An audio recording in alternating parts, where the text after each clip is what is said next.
waxay wax u dhaceen shala galab yaa ubax maxamed yaa waxa loo diray qoryo maamadii way weeyday gabadhii ilaa xalay oo dhan baa la sugayay xaafado oo dhan baa laga goobahayay waa la waayay wiilka gabadha qabay oo anigu waan dhalay baa soo wacay aaba gabadhi waa la waayay waxaan baadi goobay maamadii hooyadeed ahayd baan wacay maamadii hooyadeed baan u tagay meeshaas ay igu dambeysay bay tiri oo halkaas ay igu wardambeysay meeshii ay raadkeeda uga soo laabatay baan tagnay markaan raadkeedaan qaaday gabadhii waxaan u tagay meyd ah oo la isticmaalay oo buumihii meel yaallo ayadii diraceeda iyo googorodeedana halkaa u saaran yihiin jeegadana uu ka bileeyey dhuunta uu ka bileeyey meel walba torreey uga yaallaan meyd bayna ahayd saasay wax u dhaceen ubax allah u naxariisto ciidamo boolis ah yimid oo soo qaaday aniguna ninka raadkiisa baan qaaday waxaan ahay cabdulaahi aadan baalle marxuumka dhintay ubax maxamed yaxye walaashay weeye in adeertay aabbahaygii labaad baa dhalay shalay galab baa guri xaafadeed waxaa looga diray xaabo xalay waa la kala dibbooday shil baa la kulmay dadkii ehelada ahaa iyo hooyadeed iyo xaafadihii way waayeen ehelada ka sarraysaa kama aysan warqabin saakay baa laysku soo baxay gabadhii waa la raad qaaday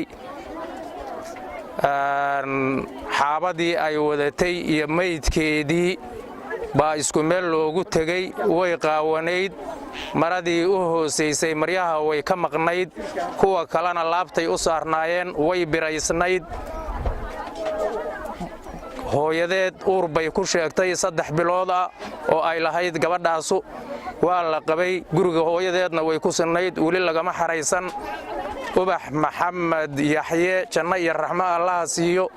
haatanna xabaasheedii baannu joognaa iyo baaritaankeedii warbaahinta waxaannu u sheegaynaa iyo dadweynaha Soomaaliyeed sidii xaaladaas ay wax uga qaban lahaayeen in ay wax uga qabtaan annagana iyo eheladoo dhan samir iyo iimaan Allah ka siiyo inna lillahi wa inna ilaahi raaji'uun aad baan uga xumahay falkaas tacadiga oo ka dhacay halkan aad iyo aad baan uga tacsiyeynayaa waxaan ka codsanayaa anigu warkii waxaan ku soo gunaanadayaa wixii hore dhan waa laga hadlay waxaan ka codsanayaa laamaha amniga inay ku soo qabtaan qofka gacan ku dhiiglaha oo falkaas si degdeg ah looga soo jawaabo waxaan codsanayaa sidii Caysha Ilyas oo kaleeto gabadhaas falkeeda in looga soo si degdegsiye waxaan maanta soo booqanay meeshan oo uu yaala meydka marxuumad ubax ilaahay subhanahu wa ta'ala ha u naxariisto waxaan naloo sheegay gabadhaas in la dilay oo ay biraysan tahay kufsina loo geystay inkastoo xaqiijintii wali la wada iyo baaritaanadii laamaha amniguna ay ku raad joogaan qofkii dhibaatadaas geystay oo aan wali hadda gacanta lagu haynin sida naloo sheegay marka waan ka tacsiyadeynaynaa geerida naxdinta leh oo gabadhaas ku timid inna lillahi wa inna ilayhi raaji'uun waxay ahayd hooyo uur leh oo da'deeduna ay aad u yarayd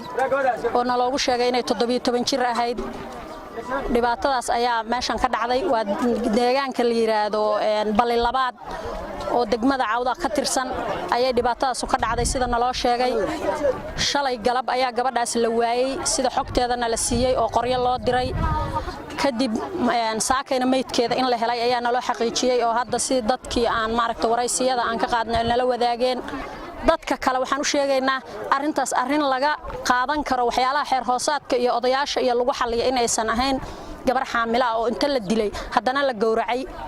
waxaan leenahay cadaaladda la waafajiyo cidii falkaas ka dambeysay waa in cadaaladda la waafajiyo oo hadii la qabto cadaaladda la marsiyo